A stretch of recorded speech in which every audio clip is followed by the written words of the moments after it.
Not a bad day to be a Rays fan. A significant trade and a W against the Yankees.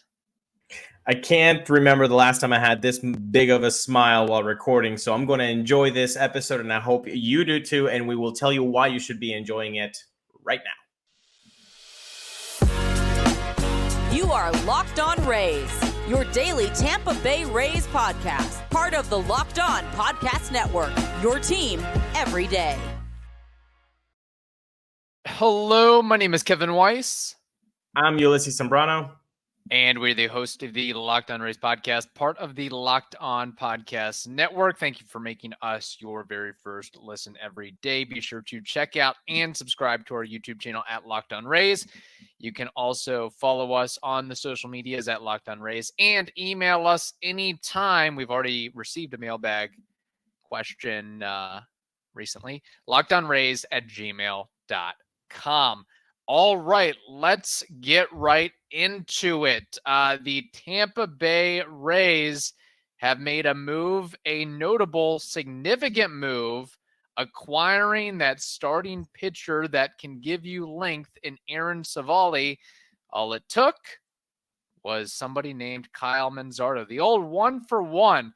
And may I note this, maybe the biggest factor in all of this is the fact that Mark Topkin broke the story. That never happens. No. It wasn't Jeff Passan. It wasn't Ken Rosenthal. It wasn't Nightingale. I don't know if he breaks anything. He just gets things wrong. But you get my point. You get my gist with all of that. Yeah, that was great. And then everybody, of course, does the whole TV Times _ Rays had it first thing. So good for Mark for getting that scoop. Look, it only took him 30 years of endearing himself to the organization to finally get that scoopsies. That shots fired. Look, I am going to first. I am very excited about this move. I think this is the type of under the radar move that makes the Rays a solid front office. Like, this is good. This is really good. Now look, before I go on my Aaron Civale is going to make a huge impact on the Rays, because I do think that he's going to, let me just say, Kyle Manzardo, friend of the pod. If you haven't yet listened to that interview, it's on YouTube. Go check it out. Dude, it sucks, obviously, to lose a guy like that, a talent like that. But that's the market value. You want a starting pitcher, and I know that you are missing two of your key starting rotation arms. And I know that you have aspirations to be a World Series contender, and I am 0.5 games back in my own division. Oh, you want that? I guess you're going to have to give me Kyle Manzardo. Like, this is what the Guardians think, and how can you blame the Guardians for wanting a piece like that, for knowing what the Rays want, knowing they're going 4 guys in a bullpen day for a month and a half. Right. Yeah, that's going to be the price. So it's unfortunate. The price might seem a little high for prospect huggers, which are a lot of Rays fans. But I think when you see the impact that Aaron Civale can make on this team, I think you're going to be okay with it. Yeah, and again, at some point, you can't play everybody that's in the Rays farm system and presently on the 26-man roster. Yandy Diaz has to have a spot. Luke Raley has to have a spot. Curtis Mead eventually seemingly has to have a spot. Jonathan Aranda has to have a spot.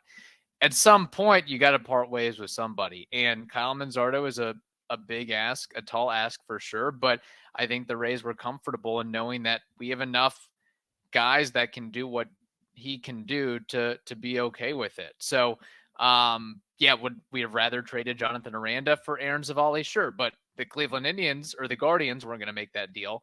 And if that, this should say something about how much the Guardians and I guess the Rays value Kyle Manzardo. 1-for-1, an established major league pitcher for a lottery ticket that is likely to pan out in some shape or form. but you don't often see those 1-for-1. So if I'm Kyle Manzardo, I'm feeling pretty darn good that, man, the Guardians must really think highly of me, and the industry must really think highly of me too. It's not like he's packaged together with 2 other guys or anything. No, I think that should be an ego boost. I know it's followed probably by kind of a letdown that your organization that drafted you and you've gotten to know, and everybody around you, that part obviously will sting. Right. But yes, you're right. That definitely right there is an ego boost. But I've heard a lot of Cleveland fans say, "Oh, they're selling high on Civale. That's awesome." But then again, is Kyle Manzardo having a tremendous 2023 in AAA?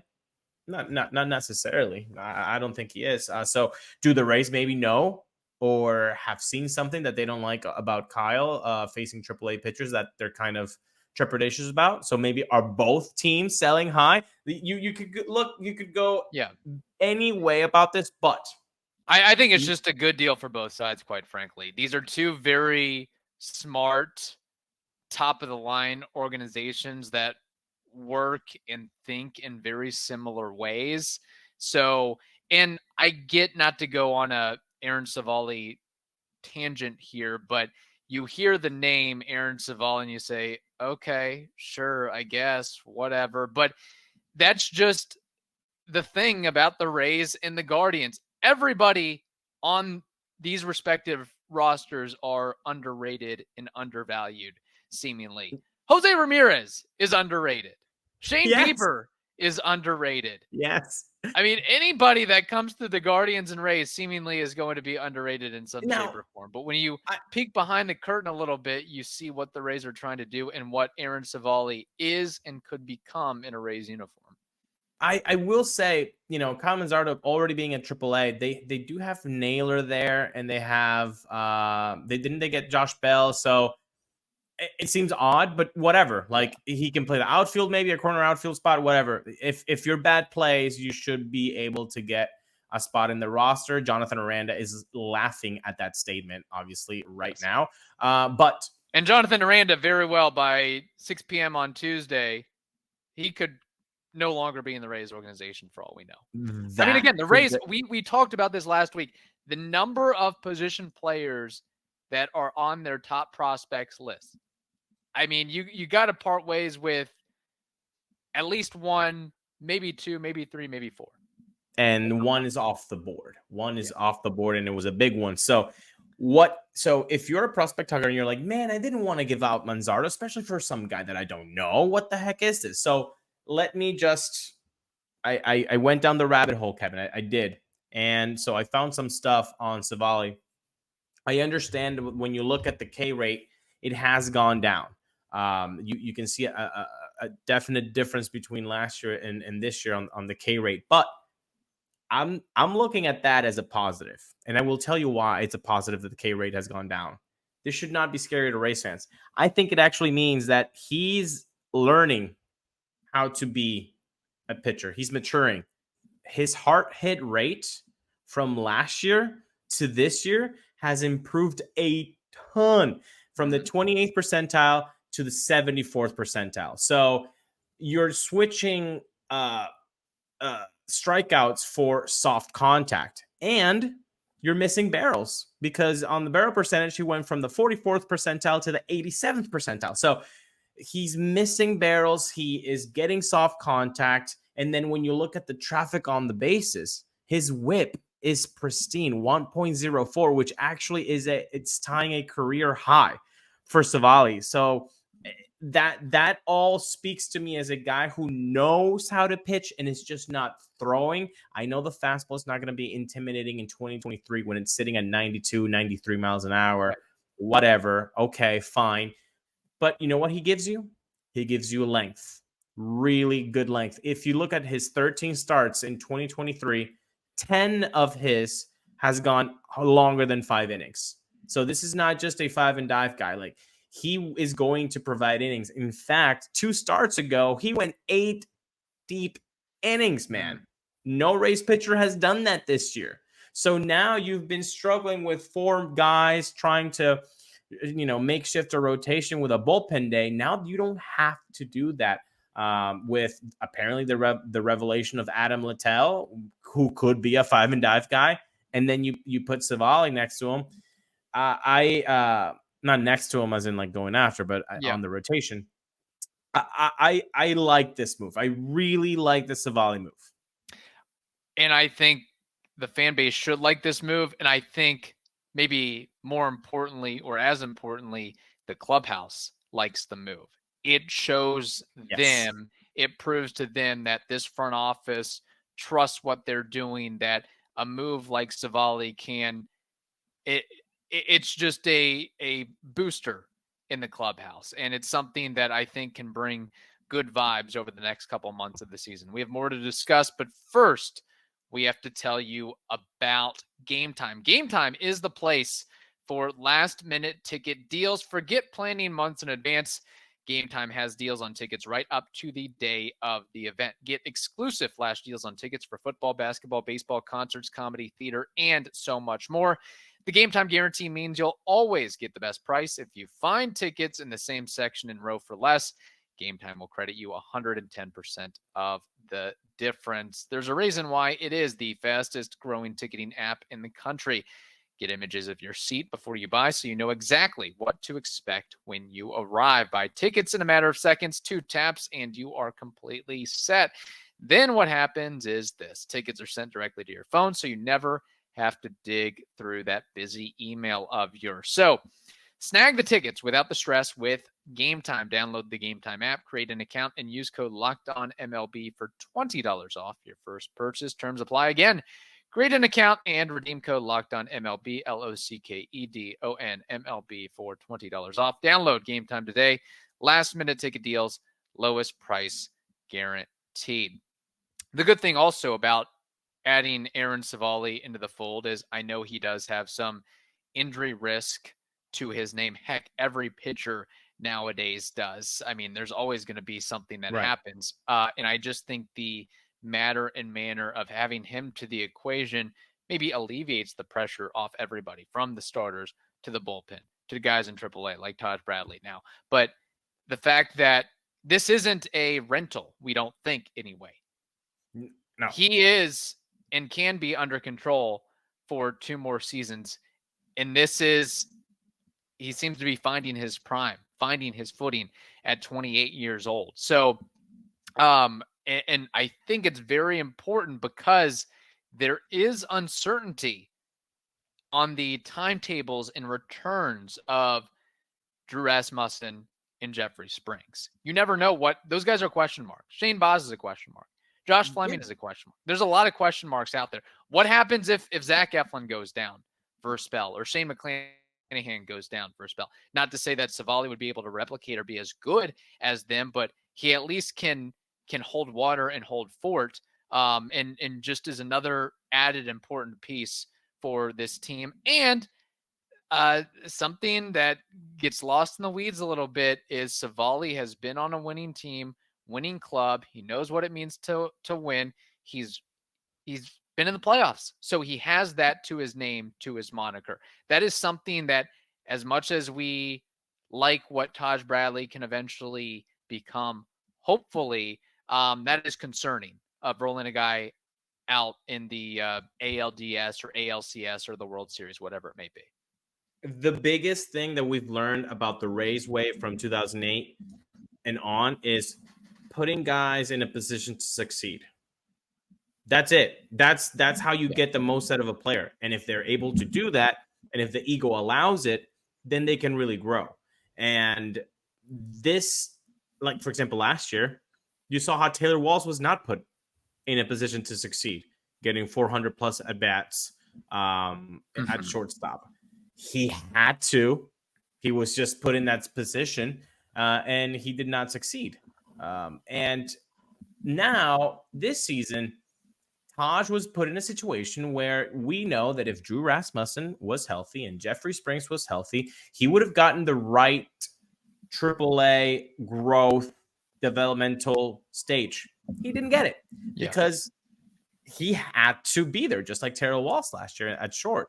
Now with this move, you're actually putting guys in a position to succeed. Now you created some depth. Not only like if 2023 something wrong happens, but now look at the depth going in 2024. You've got Shane Bauers returning from Tommy John. Well, you don't know how a guy is going to return from Tommy John, and Jeffrey Springs as well, Drew Rasmussen. So there's a lot of question marks right there, but you've built some depth now. I mean, look, let's say something bad happens health-wise in the rotation. Who do you want the ball to go to? Cooper Criswell or Aaron Civale? Yeah. Come on. Let's be serious now. Erasmo Ramirez or Civale? Let's be serious now. Yes. You've just put a better product on the field. You've put guys in their right position to succeed. That's what I'm trying to say also about the bullpen. Like, I think if you make a move in the bullpen where now you've really solidified it, so you don't have to ask the rookie Kevin Kelly, who's done a tremendous job, but in October, the bright lights can hit a guy. Ask Shane Bauers in 2021. Ask Drew Rasmussen in 2021. Heck, ask Shane McClanahan in Fenway Park how it feels to come into the bullpen. So Kevin Kelly is fantastic and has done great, but he's exceeded expectations. I need a guy that maybe has a little bit of, like I kidded around in the offseason. I need some gray hairs. I might need the guy to know what it's like to sign a mortgage. Some experience would be nice in October. It doesn't have to be a big name. People just are so how do I say, daft. Yeah. They are daft. They think in binary terms. You must think you want a big name. No, dummy. No. Stop thinking. No, I think there's a contingent of people, because the guy's name is Aaron Civale and not Justin Verlander or Lucas Giolito, like they lose their minds. And I really don't understand it. So I think this is a win-win-win.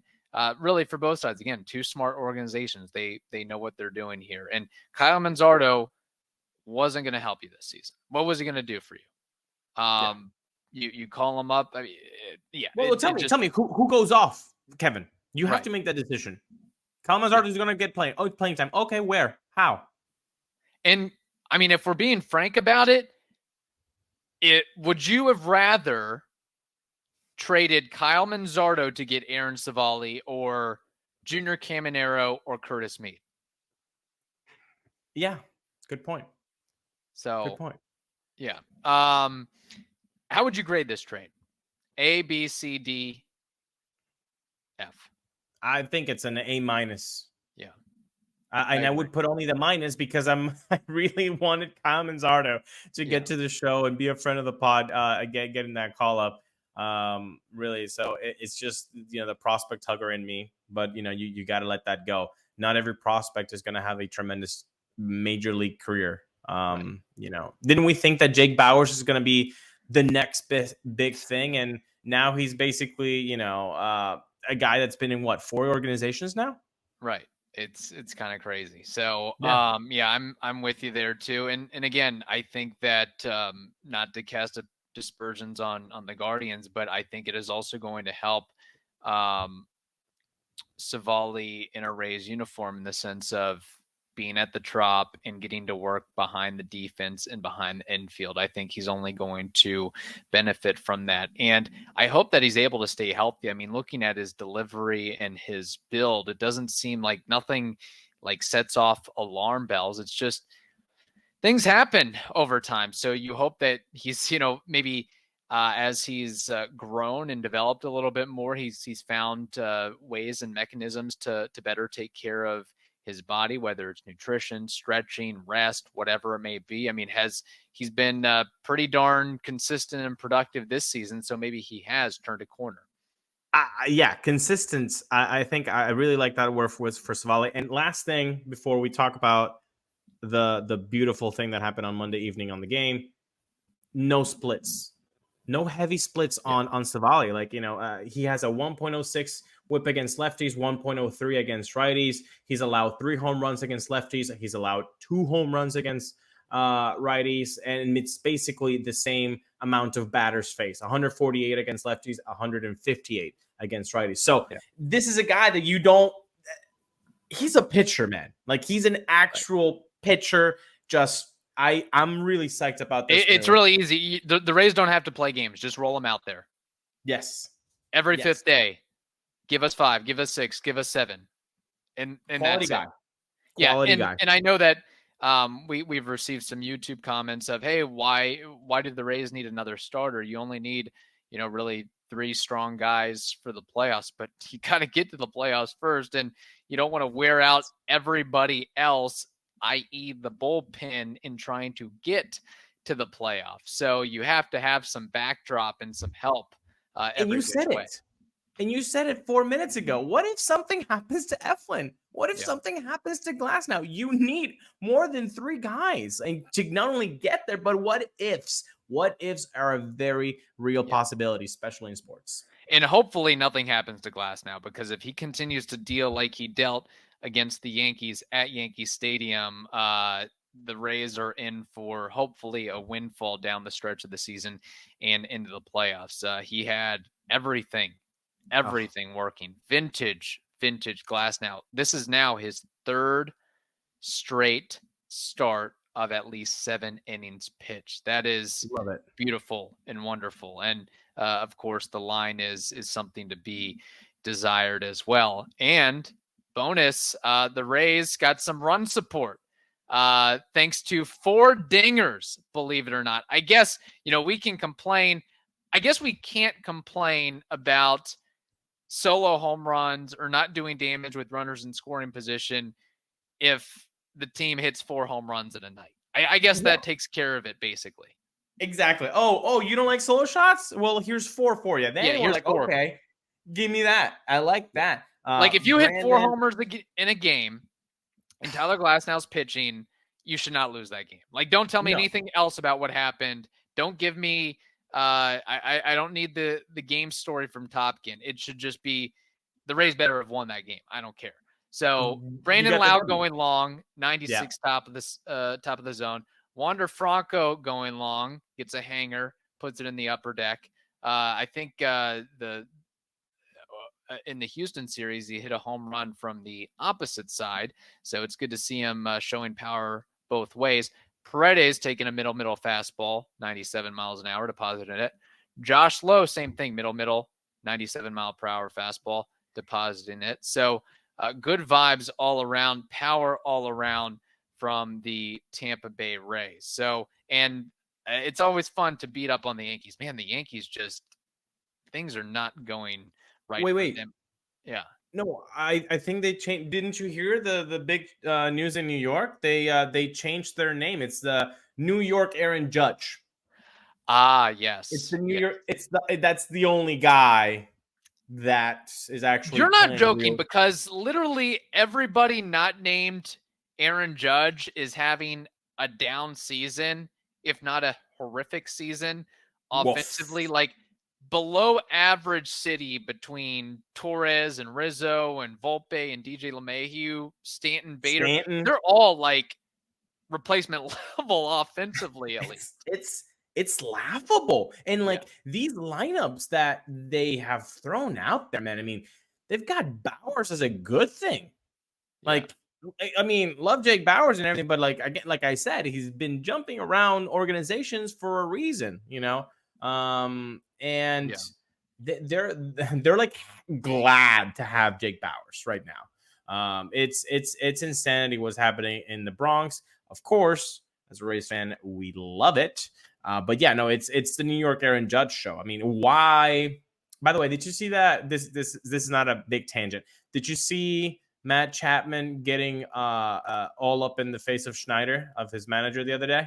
I did not realize Matt Chapman. No. Yeah. Okay, so they basically pitched to Ohtani. Ohtani, of course, did Ohtani things, which meant that he went deep. And then in the middle of the inning, you can see Chapman's lips going like, "Why the bleep are we pitching to the guy? Right. He's the only guy that can hit over there. Well, same thing, New York. Yeah. You walk Aaron Judge. You're not going to give him any cookies. Hey, Tyler Glasnow, I love that he didn't do that. He was like, yeah, no, I'm not gonna lose my ego trying to be like, oh, I can beat Aaron Judge. I mean, he did strike him out once, but he also did the walk. So good for Tyler to just kind of be like, at this point in time, there's no need to, play it in a 3-1 game. I'm just gonna let you walk because I know everybody behind you. I can strike out pretty easily, and that's exactly what happened. Yeah, it's really bad for the Yankees. They just don't. They don't get on base either. The fact that if Brian Cashman and Aaron Boone, if this continues the rest of the season and they, just basically this rut that they're in, if they're able to keep their jobs, that all I'll be wondering is what type of compromising photos and information do they have of ownership? What type of blackmail do they have to be able to continue to be employed? There's got to be something out there that Cashman is the Teflon Don. We're in the same wavelength. Like if they keep their jobs and if everything keeps going this way, dude, there must have gone down something in 2003 when Aaron Boone was in the team and he did that, that home run. And Hal was maybe a young guy, and maybe Derek Jeter was throwing a party. Pictures happened, and Cashman was there. There must be something, man. Yeah, because that's unreal that you can keep your job after what is happening in the Bronx this year. It's ridiculous, man. Yeah, it really is crazy. So again, great for the Rays. Hopefully, they are able to keep it up for the rest of this week. Before we end the program, do the Rays make another big move or splash by Tuesday at 6 p.m.? That is close to the level of Civale for Manzardo. They will make a move. It's just not that they've already made. This was the biggest move. Okay. This was the biggest move of the 2023 trade deadline by the Rays. But I do believe that they're going to get an arm for the bullpen. I am hoping for that. I really think that would really put this team back again into the, okay, we're going, boys. I don't care about July, but we're going for it. And I do think so. I think one more arm is going to come. I don't think a bat is going to be the answer. I think, it's going to be an under the radar type of Civale thing where you're like, oh, I really like the stuff that this guy brings. And it's not going to be worth another Manzardo, Right. So it's going to be perhaps like a Robert Stevenson 2.0, Jake Diekman 2.0 sort of a deal. Or maybe, Jake Diekman had quite some name recognition by the time he was acquired. Different ways those guys were acquired, but just talking about what the fan base should be expecting. Don't, I know it's already been traded, but not like a Aroldis Chapman level caricature to be acquired. If Alika Williams get you Robert Stevenson, I would think a Greg Jones plus, somebody could get you a guy that could really help that bullpen.